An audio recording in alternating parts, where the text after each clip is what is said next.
Hey guys, this is Illusion PODFIC, and today we're going to be reading Only Because You Didn't Say It Plural by Usually Hats. The summary is, Oracle asks Steph later. Her mom's comment still on her mind. Do you think Supergirl and I are dating? Alright, without further ado, let's hop right in. Steph's halfway through his story about how she and Supergirl teamed up to fight a medium-sized slime monster.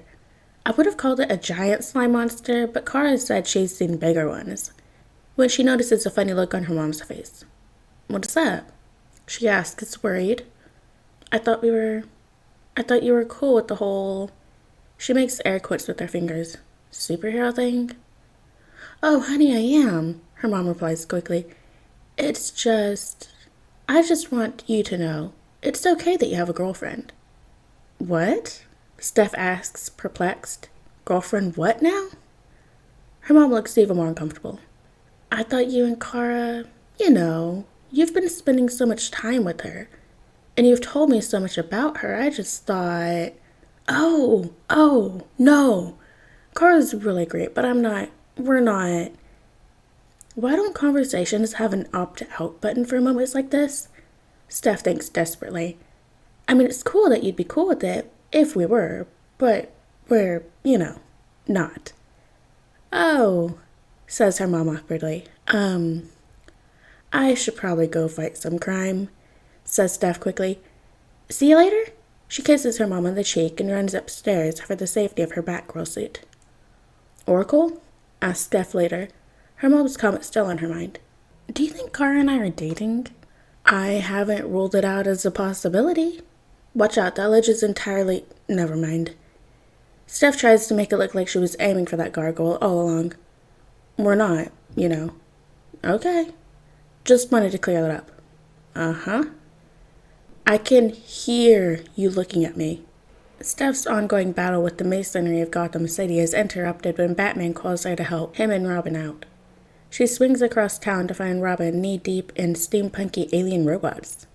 Robot aliens? And Batman nowhere to be seen. He's looking for the Clockwork Empress, explains Robin, pronouncing the quotation marks with distaste. I told him I don't need your help, but he insisted.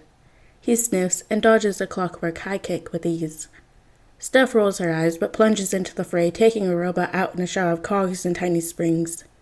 They don't seem that bright, she thinks, pausing to enjoy the spectacle of Robin headbutting one of them. This shouldn't take long. There must be a better way to do this, Steph groans. She and Robin have dispatched hundreds of robots, or so it feels. But there never seem to be any fewer of them. There's no word yet from Batman, and her bat boots keep slipping on the accumulated cogs.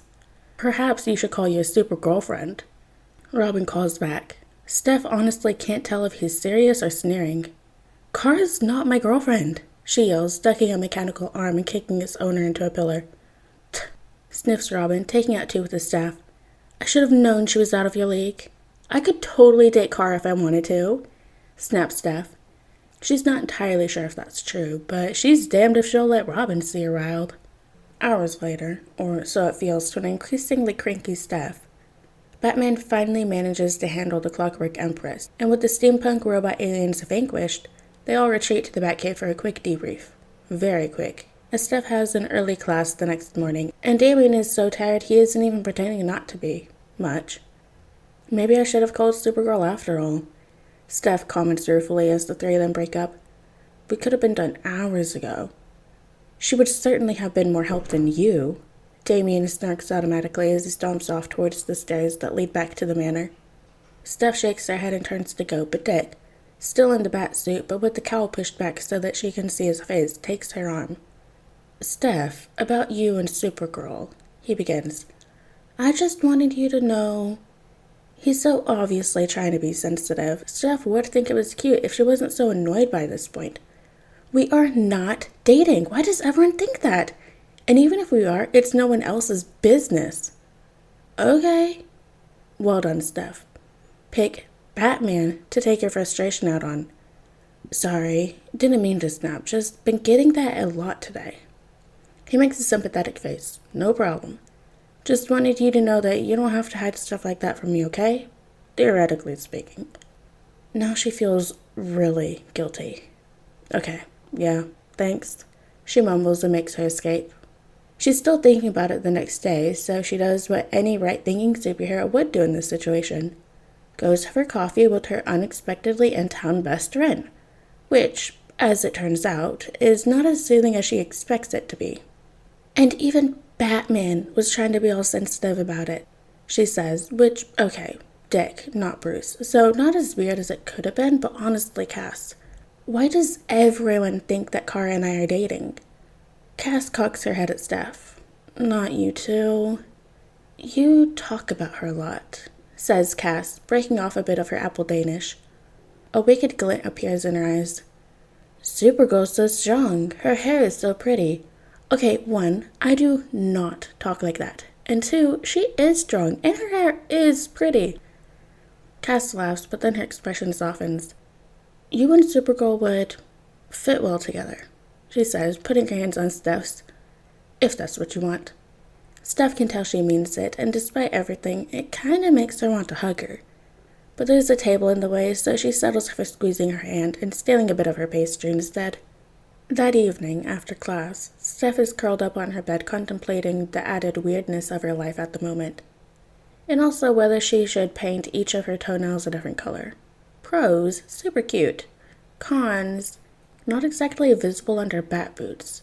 Also, toe separators freak her out. When Kara knocks on her open window and climbs in. Hey you, she says cheerfully. What's up? Not much. Just thinking about my toenails. Also, everyone thinks we're dating. Huh, says Kara. Everyone? My mom, Robin, Cass, Oracle, frickin' Batman. Steph throws up her hands. Huh, says Kara again. Are we dating? What? I mean, all those people think we are, and we do spend a lot of time together. Steph's forehead thumps softly against their quilt. Not you two. No, we are not dating. She picks herself up just in time to see Kara's face fall a little. Whoops. Not that I'm anti-you or anything. You're great, really. I'm just not into girls. Except maybe Cass, says a voice in her head. And let's face it, Babs. Steph considers not arguing with her own inner monologue. But not for very long. That's totally different. Okay, maybe I did have a bit of a crush on Cass, and okay, yeah, maybe Babs too. And fair enough, also Wonder Woman, but that's just hero worship or something. They're actual superheroes, which, okay, so is Kara. Pfft, logic. Super heroines, even. All cool and awesome and sexy, and where did that last one come from? Huh? Are you alright, Steph? Asks Kara. You're making some really odd faces. Oh, I'm fine, says Steph without thinking. Just having a slight sexuality crisis over here. Kicking yourself is difficult when you're sitting cross-legged, but Steph manages it nevertheless. Kara raises an eyebrow. Shall I come back and ask again later? Yes, please. Shooting her one final, unreadable look, Kara climbs back out of Steph's window. Steph flops down into her bed and pulls a pillow over her head. Later. It's just possible, says Steph, that every single person that I know might have a point. Kara smiles. Steph and Kara are high above Metropolis, and the wind is whipping Kara's hair into Steph's face. Steph's relationship with gravity has never stopped being fraught. But she's not scared. She knows she can rely on Kara not to let her fall. Because that's what Kara and I do, right? She thinks. Rely on each other. Though I'm still not down on letting Kara call us Team Super Batgirls. She smiles to herself, rests her forehead against Kara's, and lets herself just enjoy the moment. Glad you were wrong? Asks Kara. Absolutely, says Steph. Though Robin is never going to let me hear the end of this, is he? Shouldn't think so, Kara says cheerfully. Even the thought of Damien's smugness can't stop Steph smiling. If the embarrassment of telling everyone she knows that actually she and Kara are dating after all is the worst thing she's got to worry about, that's pretty amazing. And hey, she already knows they're all going to be okay about it, right? Could be a lot worse. Stop thinking about Robin, Kara tells her firmly. Whatever you say, replies Steph. She misses the sarcastic tone she was aiming for, and accidentally hits Besotted instead, but Kara replies with a kiss. so Steph feels like it's basically worked out fine. The air is chilly this high up, but Kara's mouth is warm against hers. Could be worse? No, couldn't be better. Alright guys, and that is the end of Only Because You Didn't Say It Plural by Usually Hats. I hope you guys liked it, and I'll see you next video.